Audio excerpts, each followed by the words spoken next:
Back in January, the controversial sheriff of Maricopa County, Arizona, Joe Arpaio, announced that he was organizing a volunteer armed posse to protect and monitor local schools.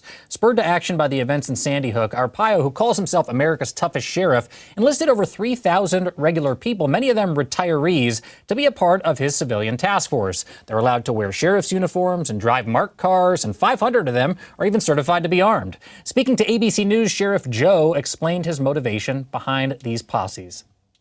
If we have to take action, we will take action if there's some type of catastrophe that's going to happen.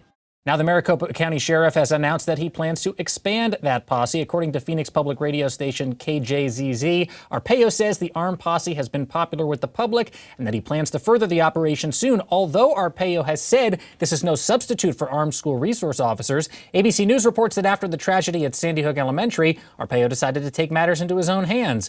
But Arpaio's controversial approach got mired in more controversy when Salon.com reported that some members of the posse or get this, former sex offenders. Arpaio's AmeriCorps posse has continued undeterred by these reports, even adding a touch of Hollywood into the mix to help train them. This is for real, guys. 90s action star Steven Seagal is leading the controversial paintball trainings being held for these volunteers at an abandoned school.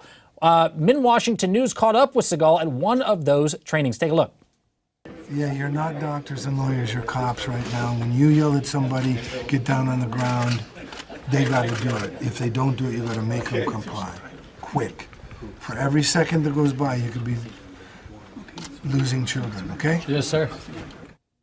Unbelievable video. And joining us now from Washington, D.C., we have Zach Carter, HuffPost Political Economy reporter. What's up, Zach? Good to see you. How's it going, Jacob? Good to see you. Oh, wow. What do you make of this? Despite this addition of the man from Lawless, he's come under quite a bit of opposition for this, I would imagine, right, Zach? Yeah, I mean, this just feels like some sort of weird, like Hunter S. Thompson psychedelic nightmare or something. You just can't make it up. It's too weird. I think it underscores a little bit the difficulty of implementing this sort of NRA dream of how to deal with a tragedy like Newtown, which is to arm a lot of school security guards. Mm-hmm. The reason that Sheriff Joe Arpaio was having to go to these bizarre lengths to train volunteers is because the city just doesn't have the budget to hire actual armed guards. And this is something that's true across the country, but particularly during an economic downturn where state and local budgets, if you think the federal budget is under a lot of pressure, state and local budgets are under far more stress than the federal budget is.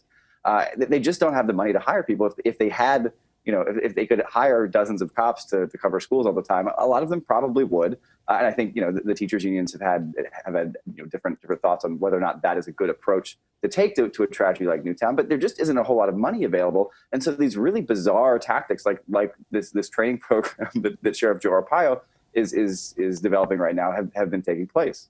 Anything where Steven Seagal is put in charge of actual security of real people should raise an eyebrow, I would say.